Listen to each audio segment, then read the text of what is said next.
It's being called mother of all the deals. The India-EU free trade agreement has been successfully concluded, but what happens next? To discuss this and more, I'm being joined in this India Today Global exclusive. I'm being joined by Kaja Kallas, who is the High Representative for Foreign and Security Policy, as also Vice President of the European Commission. Let's begin with, when will the tariffs or the trade deal be implemented? Well, of course, it takes a bit of time because we are both democracies, and in democracies there are procedures also that these deals need to go through. But we still hope that it goes fast because it's beneficial for both parties. Okay, but a lot of them are talking about the timing. After a lot of strain in ties between India and the European Union, we're now seeing a big breakthrough. Is the weaponization of tariffs by Trump the reason why we saw a faster pace with which the deal has been concluded? Well, the geopolitical landscape definitely helps with this. It is clear that we have had our, big partners before, but now the landscape is such that we need to build partnerships with those countries, those partners who believe in free trade, and definitely diversifying our trade portfolio on your side as well as our side is our mutual interest. Interestingly, the president herself announced it at Davos, and there was a sharp reaction from the United States of America. Scott Bessent, Treasury Secretary, has already said that Europe is funding indirectly the Russia-Ukraine war. Your comments? Well, of course, countries like America don't like if we are also diversifying our trade portfolios. That's very clear. But again, we are focusing on the positive side.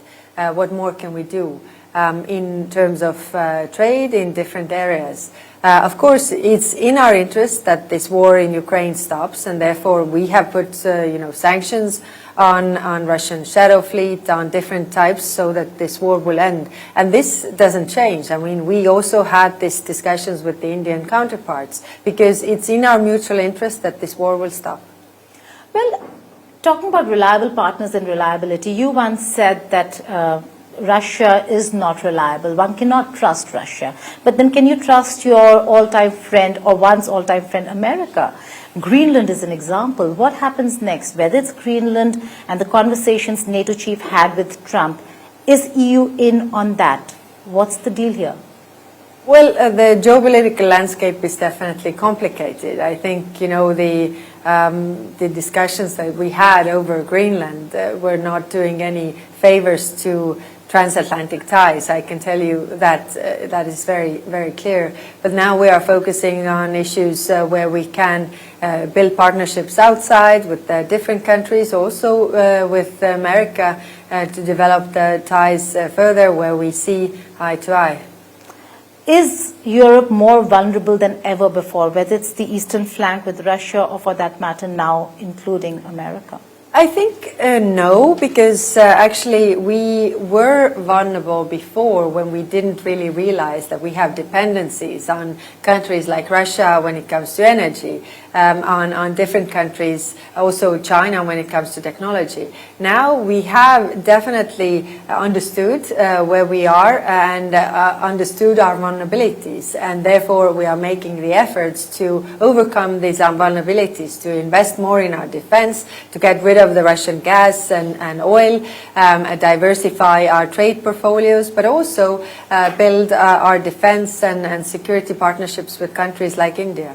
Ms. Kallas, the European Union acknowledged terrorism, Pahalgam terror attack, the Red Fort terror incident, but is there also an acknowledgement that for India this concern is deep-rooted and is cross-border?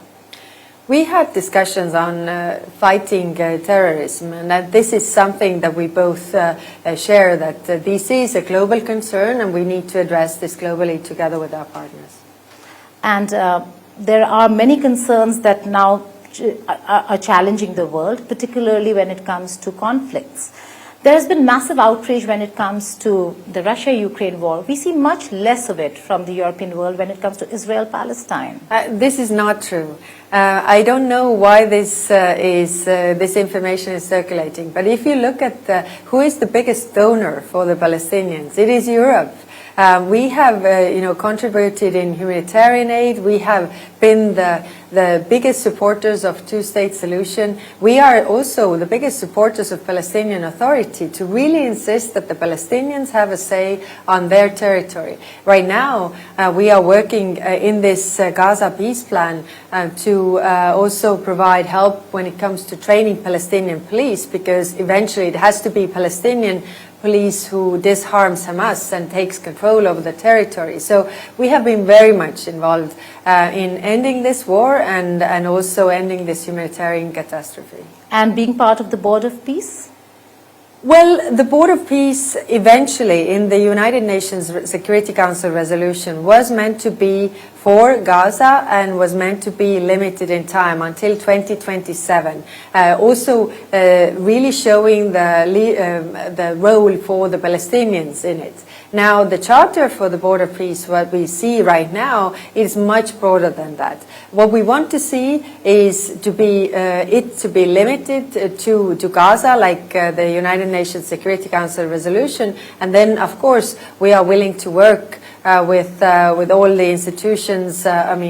Board of Peace, the International Stabilization Force, all these things to make peace in Middle East sustainable. My final question to you, and I circle back to President Trump. Has he brought in a lot of volatility and unpredictability, and how is the European Union going to counter or tackle that? Unpredictability is clearly the word of the day. I think for the last year, what we have learned is that we have to expect a lot of unpredictability. But to counter that word, actually, for us, the European Union is predictability. That has been our weakness. I mean, we have often been the boring and very predictable, stable partner, but if I go around the world, this is actually becoming our strength.